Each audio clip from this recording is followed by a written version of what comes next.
Janarine students, I hope you all are doing good.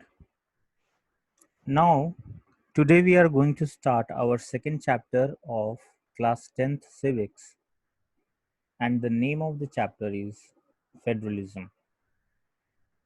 Students, in the previous chapter, you studied about vertical division of power, and this federalism is nothing but the same vertical division of power. In the first chapter, power sharing, you studied that the power can be divided among the different levels of government, and this is a major form of power sharing in modern democracies. What do we mean by different levels of the government? So, generally, there are two levels of the government in every federal country. First is the central government, and the second is the state government. So, when the power is shared among the central government, state government, or if there are any other levels of government, like in India, we have three levels of government. So, this is called federalism. So, if we want to uh, explain the meaning, or if you want to give a meaning in the examination that what is federalism, you can use this definition of federalism. Here, federalism is a system of government in which the power is divided between a central authority and various constituent units of the country. It means that federalism is that system of government where the power is divided between a central government and the state governments. Central authority here means the central government or the union government, and the constituent units means the units which form the country. Like in India, various states form the country. So these constituent units have their own governments, and the power is divided between the central government and these state governments. Now, usually a federation has two levels of government, but there may be cases where there can be more than two levels of government. Like in India, we have central government, state governments, and the local governments. So, in the central government, the government is usually responsible for few subjects of common national interest. Means they handle those matters, or you can say that they make policies and pass orders related with those matters which are of national interest, and where every single citizen of the country needs the same policy, the same set of rules, the same orders are needed to be given to all of them. So, here the central government is responsible for the subjects of national interest, and the state governments or the provincial governments, they are responsible for the administration of that particular state. So, if they want to pass any order, if they want to make any policies, if they want to make any laws, regulations, or rules for the people of that state, they can do so. So that day to day administration of that particular state can be done smoothly. So, this is federalism. Federalism is a system of government in which the power is divided between a central authority and the various constituent units of the country. Now, you also studied in the chapter of power sharing that Belgium adopted accommodation model, or you can say that Belgium followed the policy of accommodation to bring unity, harmony, and cooperation among the various citizens belonging to various communities. And for this, Belgium adopted the federal model or federal system, where the powers of central government were reduced and they were given to the regional governments, the state governments. Although Belgium had regional governments even earlier, but those regional governments did not have their independent power, and therefore there was conflict between the communities. So to resolve this, Belgium adopted the policy of accommodation and decided to reduce the powers of the central government and give them to the state governments, the regional governments, so that there is a harmony between two levels of government. All these powers were given to the governments and could be withdrawn by the central government. Earlier there were state governments, but the powers of the state governments were given by central governments. So the central government had supreme authority over political powers. But afterwards, after the conflict and clashes occurred in Belgium, they transferred few powers of the central government to the state authorities and made them independent. So the state government, the regional governments had independent powers, and they cannot be directed, or the powers cannot be withdrawn by the central government now. So this is how the conflicts were resolved.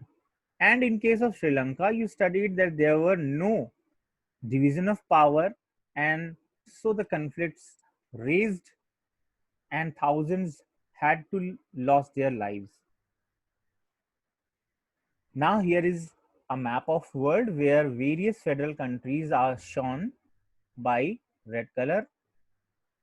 So for the exam point of view, you must at least remember two federal countries apart from India, and at least two non-federal countries which are important.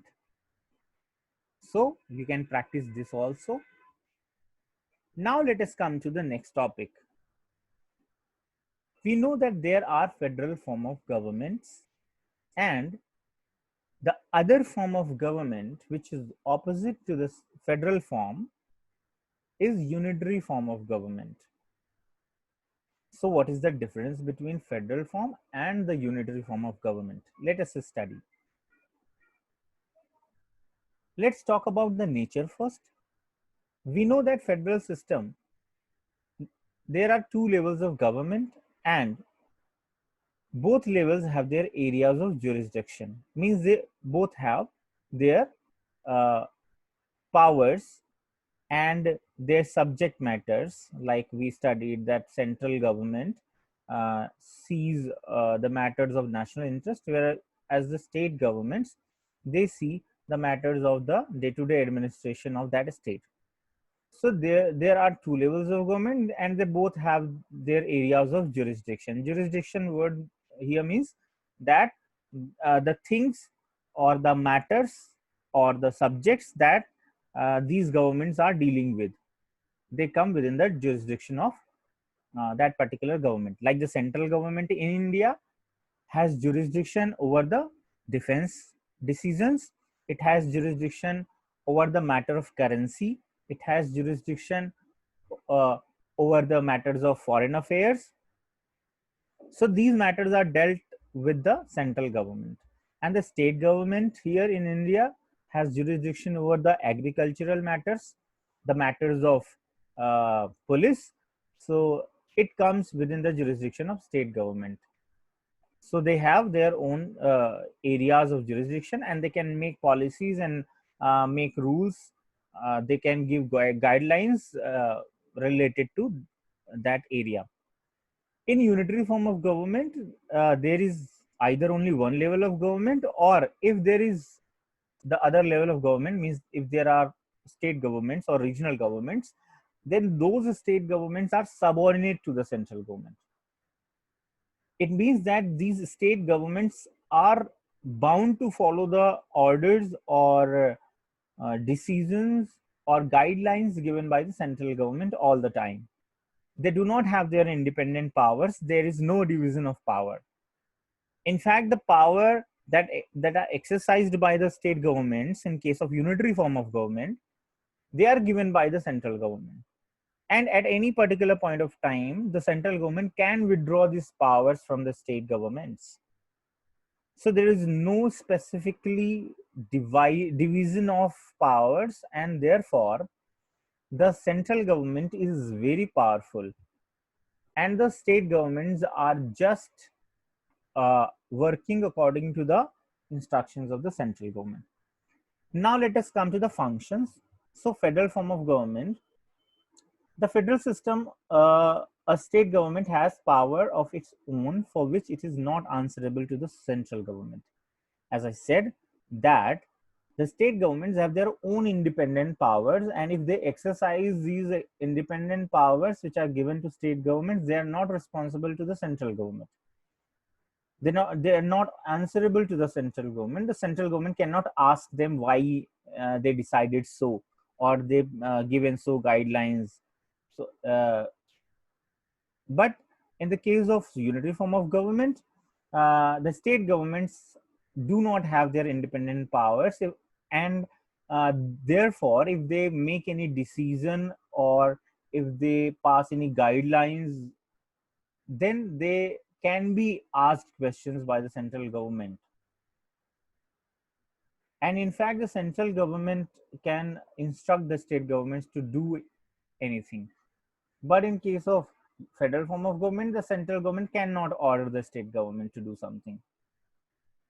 They have their independent powers. State governments have their independent powers, and they can exercise them without any restrictions.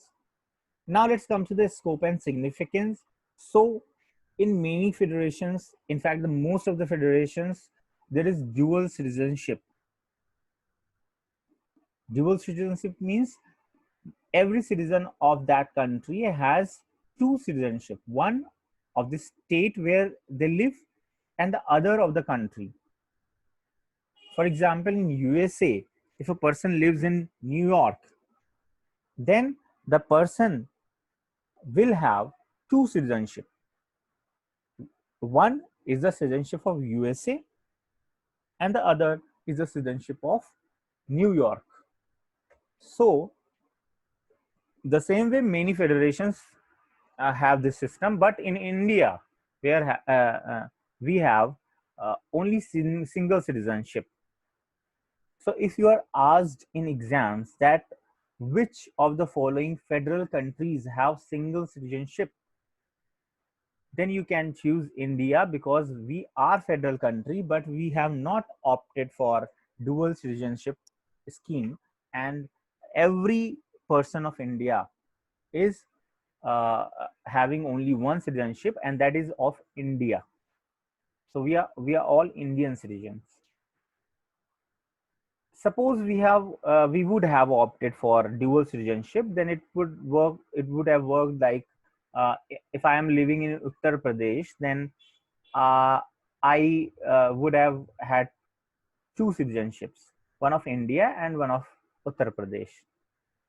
But this is not the case, and in India we all have only one single citizenship program, and we all call ourselves the citizen of India. In unitary form of government, the same is done. That means there is only one single citizenship. So if someone is living in China, whether they are living in any of the provinces, but they have only one citizenship, they have the citizenship of China. So let's come to the key features of federalism. This is very important. Uh, the first one is that there are two or more levels of government. Very important. There are always two or more level of government, or you can say the tiers of government. You cannot have a federal system in those countries where only one level of government is there. Means there is only central government and no state government. And second is that different levels of government govern the same citizen. Obviously, suppose you live in Uttar Pradesh, then the government of Uttar Pradesh can also make policies and make rules regarding your day-to-day activities for governing you, and the central government can also make rules and regulations and make policies for you. So you are governed by both the governments, the state government of Uttar Pradesh and the central government, but they have their different jurisdictions. Like in matters of legislation, which is the lawmaking jurisdiction, if you remember, you studied in previous classes that there are three lists in 7th schedule of our constitution. One is the union list, the second is the state list, and the third one is concurrent list. So this union list and state list, they are basically the division of legislative power of the government. Those matters which are written in the union list of the constitution, in those matters only the central government can make laws. It is the legislative power of the central government, or you can say the parliament. Similarly, the state assembly or the constituent, the assembly, you can say the Vidhan Sabha of any state, legislative assembly we call them. The Vidhan Sabha or the legislative assembly of a state has right to make any law which are provided in the list of state, yani state list, the second list. So there are subjects like agriculture, police, etc., which are specifically dealt with the state governments. They have their uh, exclusive jurisdiction over these matters. The central government cannot make any laws for for these matters which are given in a state list. They can only make laws for the matters which are given in the union list. And the matters which are given in union list are of the national importance, where the same rules, the same guidelines are required for all the citizens. But the state list includes those matters where specifically some rules and regulations are required for the citizen of that particular state. Similarly, the taxation jurisdiction is there. Central government and state government both impose taxes on you, but their jurisdiction is different. Income tax is imposed by the central government, for example, but the house tax, the water tax, they are imposed by the state governments. So in taxation also, they have different jurisdiction. They are governing the same citizens. Like a person in Uttar Pradesh pays both the taxes, the house tax, the electricity bill, the water tax, and the income tax. But he or she is paying this to different authorities because there are different jurisdictions. So is the case with the administration. They both have their administration jurisdiction, and they can pass administrative uh, orders according to their jurisdiction. So here we studied that there are two or more levels of government, and they both governments govern you.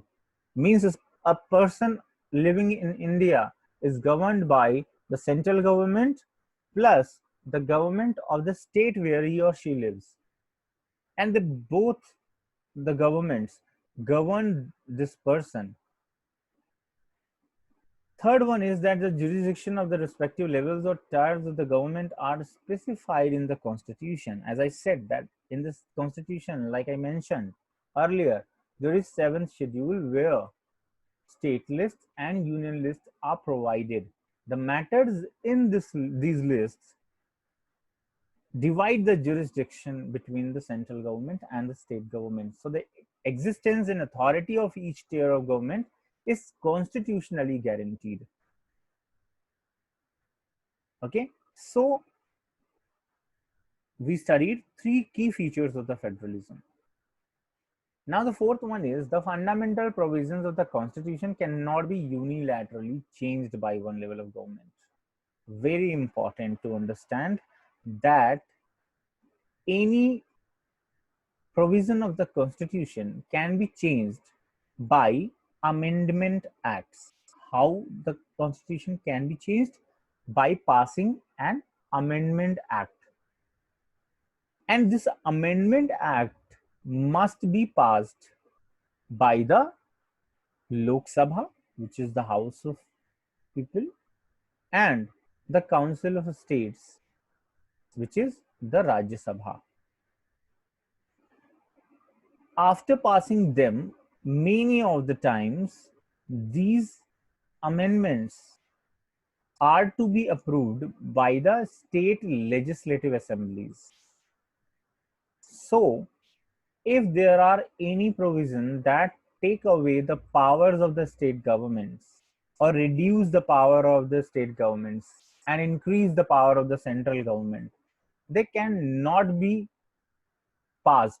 These amendments are cannot be passed because both the governments, whether the central government or the state government, the members of Vidhan Sabha, the members of Lok Sabha, they both have to approve this. Otherwise, it will not pass.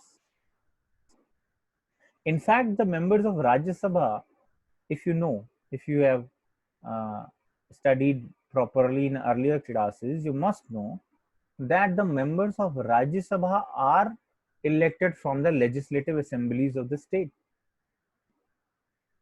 So, they represent the state interest in the central legislative authority. The Rajya Sabha is a part of central legislative authority, and they are elected from the state legislative assemblies, and so they represent the interest of that state. So every state have their members in Rajya Sabha, and any bill of amendment cannot be passed by the Lok Sabha only. It must be passed from the Rajya Sabha also. So there is always a check on the activities of Lok Sabha that they do not pass any such law which reduces the power of state government. Therefore, it is written that the fundamental provision of the constitution cannot be unilaterally changed by one level of government. So, although the central government can introduce an amendment bill to change the constitution, but it will never pass if it has something that reduces the power of state, as it has to be passed from the Rajya Sabha also to be implemented. So the amendment in the constitution cannot be done by only one level of government. The other level of government, the state governments, have also authority to approve this.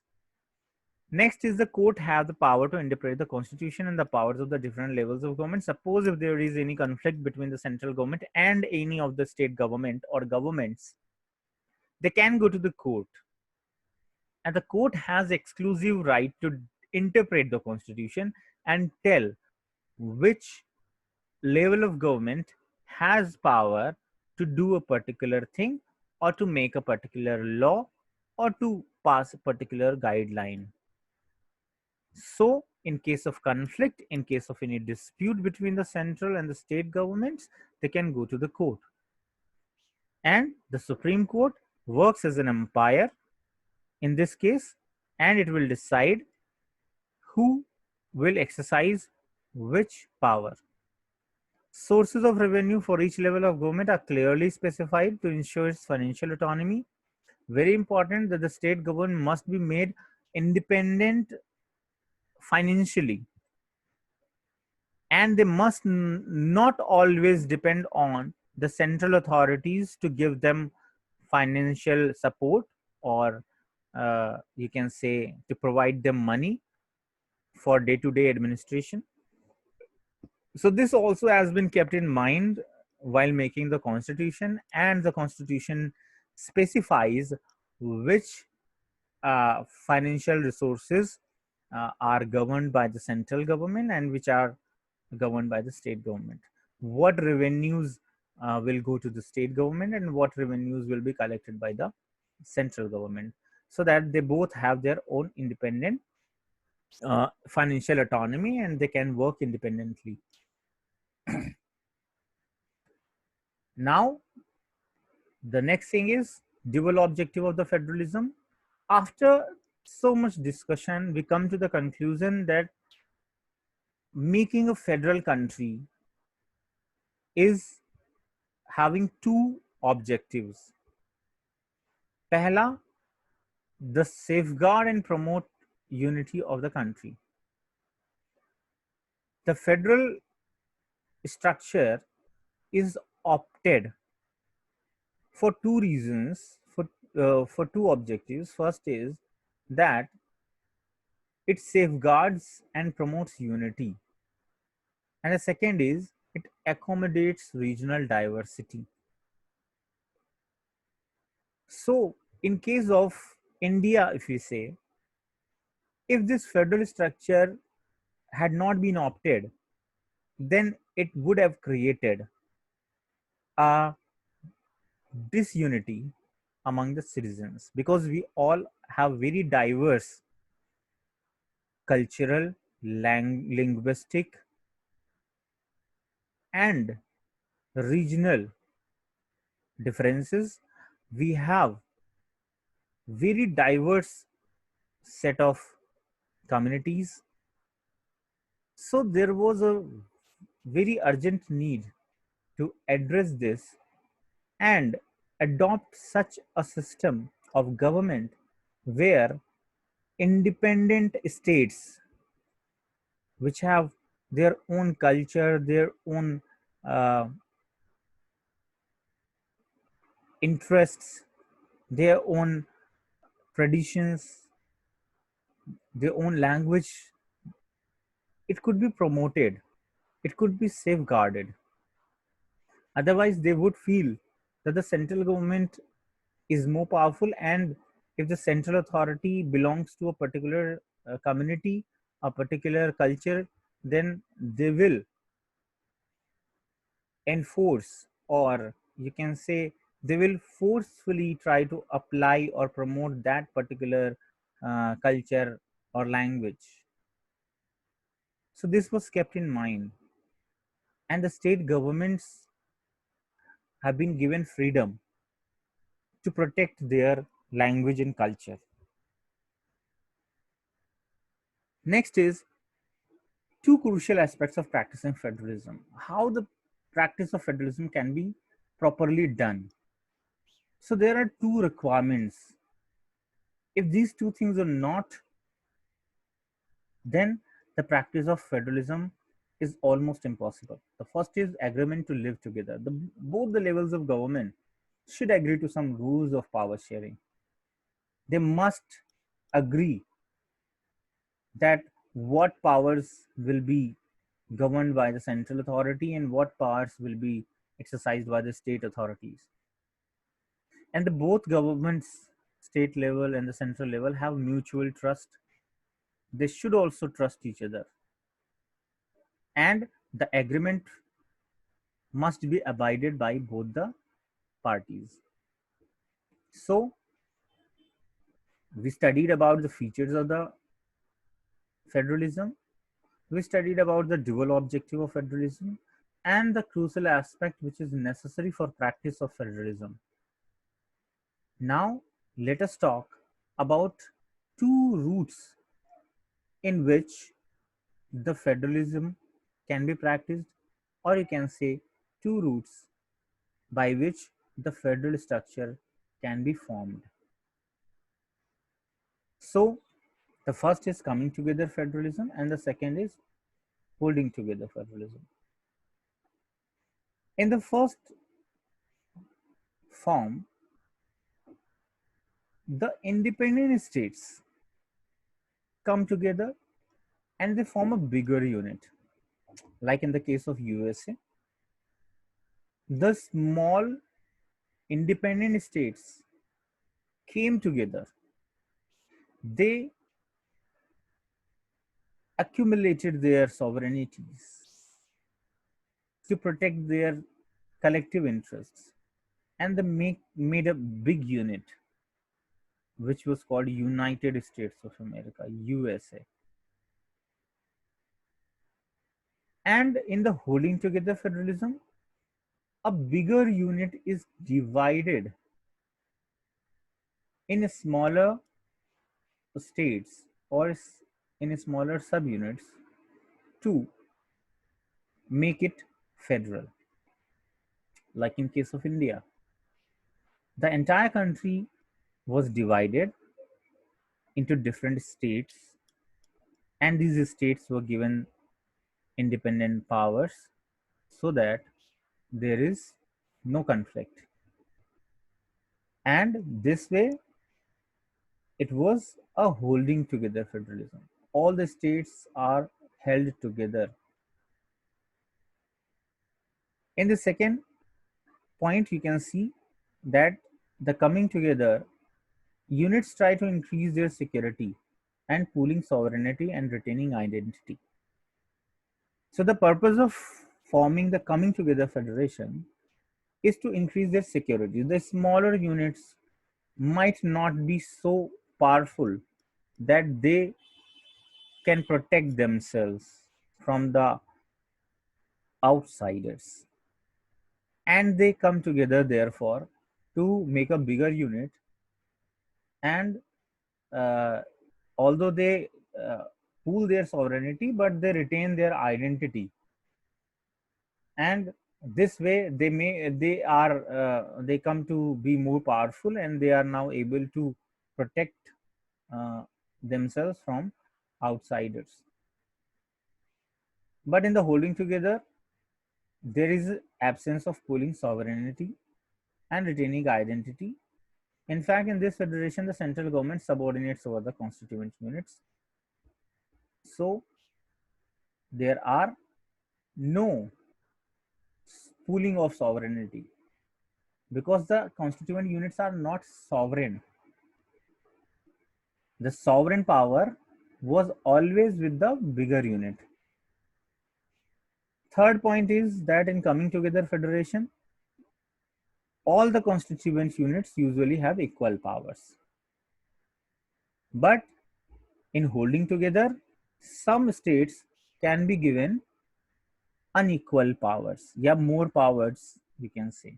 For example, if you know that Jammu and Kashmir was earlier a special state which was granted a special status in the Constitution of India. So if there is need of giving some special privileges to a state, means a subunit of the country, then it can be done in the holding together federation.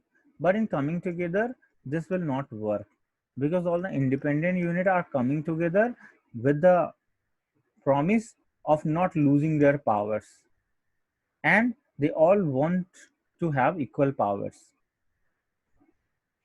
Examples of coming together is USA, Switzerland, Australia, and the holding together federalism is found in India, Spain, and Belgium. So revise it, do the exercises given, and if any queries, you can ask in the live session. Thank you, students, and I hope you will follow the message of SMS, which is using the soap, wearing the mask when you go in public, and following the social distancing rules. Thank you and Jai Narayana.